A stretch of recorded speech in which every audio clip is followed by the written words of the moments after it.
আসসালামু আলাইকুম সবাই, welcome back to my video. তো এই যে আমি একটা খুবই সুন্দর লেস ওয়ার্ক ভেলভেটের একটা ব্লাউজ বানিয়েছি। ব্লাউজটা কোনো হ্যান্ডওয়ার্ক ছিল না, অনলি লেস ওয়ার্ক ছিল, কিন্তু ব্লাউজটা দেখতে খুবই প্রিটি লাগছিল, খুবই সুন্দর ছিল ব্লাউজটা। তো ব্লাউজটা বানানোর জন্য এখানে আমি ভেলভেট ফ্যাব্রিক নিয়ে নিয়েছি, আর ক্লায়েন্ট আমাকে ফ্যাব্রিকটা দিয়েছিল, আমি নিজে কিনিনি।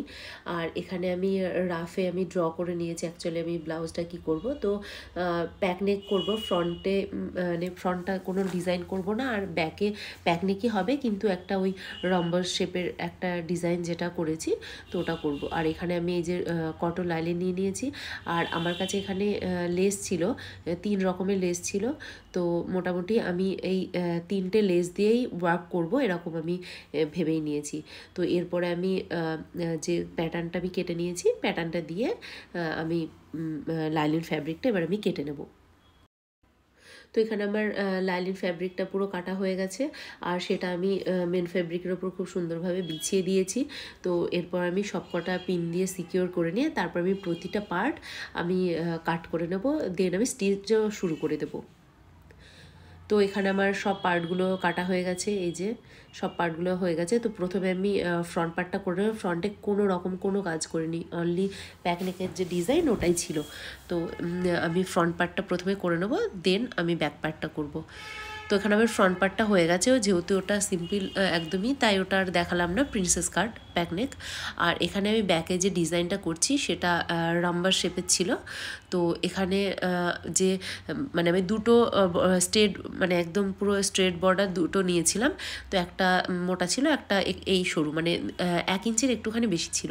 তো এটা দিয়ে আমি এই ব্যাকের ডিজাইনটা করেছি, আর পিন দিয়ে প্রথমে সিকিওর করে নিয়ে দেন আমি এখানে আমি স্টিচ করে দিয়েছি। তো ব্যাকে এই ডিজাইনটাই করেছি, আর ব্যাক ওপেন, এই যে ওপেন করেছি ব্যাকে। তো এটা ছিল ব্যাকের ডিজাইন। তো এরপর আমি স্লিভের ডিজাইনটা করব। তো এখানে আমার স্লিভের লাইলিনটা লাগানো হয়ে গেছে। তো যাতে সেলাইটা মানে লাইলিনের নিচে থাকে, সেই জন্য আমি লাইলিনটা বাদ দিয়ে তারপরে মেন ফেব্রিকের উপরেই আমি অ্যাকচুয়ালি লেসগুলোকে লাগাবো। তো প্রথমে যেখানে ডিজাইনওয়ালা যে লেসটা আছে সেটা আমি লাগিয়েছি। তো এই ডিজাইনে যে কাটওয়ার্কটা আছে, কাটওয়ার্কটা যাতে মানে ব্ল্যাক ভেলভেটের ফ্যাব্রিকটা যাতে দেখা না যায় সেই মতন করে আমি সেই পজিশনে আমি লাগিয়েছি। আর মিডিলে আমি যে বড় চওড়া লেসটা ছিল সেটা দিয়েছি, আর সেটা যেটা সরু ছিল সেটা আমি সবার উপরে দিয়েছি। তো এরকমভাবে আমি মানে দুটো স্লিভেই খুব সুন্দরভাবে সেট করে আমি লেসটা পুরো লাগিয়ে নেব। তো এখানে আমার দুটো স্লিভেই আমার পুরো লেস লাগানো কমপ্লিট। দূর থেকে দেখলে এটাকে একদমই লেস ওয়ার্ক লাগছিল না, মানে হ্যান্ড ওয়ার্কই লাগছিল। আর এই যে দেখছো নিচের মানে কোনো রকমের সেলাই যাতে বোঝা না যায় সেই রকম করে অ্যাকচুয়ালি আমি লাগালাম, আর খুবই সুন্দর লাগছিল দেখতে। মানে সামনাসামনি দেখতে ভিডিওর থেকে অনেক বেশি সুন্দর লাগছিল, অনেক গর্জিয়াস ছিল। আর দেখো দূর থেকে মনে হচ্ছে না এটা হ্যান্ডওয়ার্কে কাজ করা। তো সুন্দর একটু লেস দিয়ে কাজ করলে কিন্তু বেশ রিজনেবল প্রাইসের মধ্যে খুবই সুন্দর মানে লেস ওয়ার্কের ব্লাউজও ভালোভাবে বানানো যায়। তো ফাইনালি এখানে আমার ব্লাউজটা পুরো কমপ্লিট হয়ে গেছে।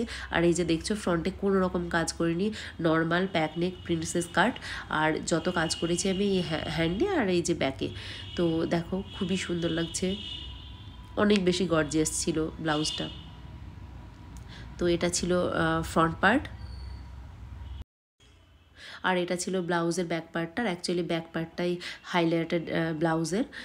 আর ব্লাউজটা কেমন হয়েছে অবশ্যই সবাই তোমরা জানিও। আর কেউ যদি আমার সাথে এরকম কোনো ব্লাউজ বা ডিফারেন্ট ডিজাইনের কোনো ব্লাউজ বানিয়ে নিতে চাও, অবশ্যই ইনস্টাগ্রাম ফেসবুকে যোগাযোগ করো। আর পুরো ভিডিওটা দেখার জন্য থ্যাংক ইউ সো মাচ। আমার চ্যানেলটা যদি সাবস্ক্রাইব করা না থাকে তাহলে অবশ্যই সাবস্ক্রাইব করে দিও। সবাই ভালো থেকো, টাটা, বাই, থ্যাংক ইউ।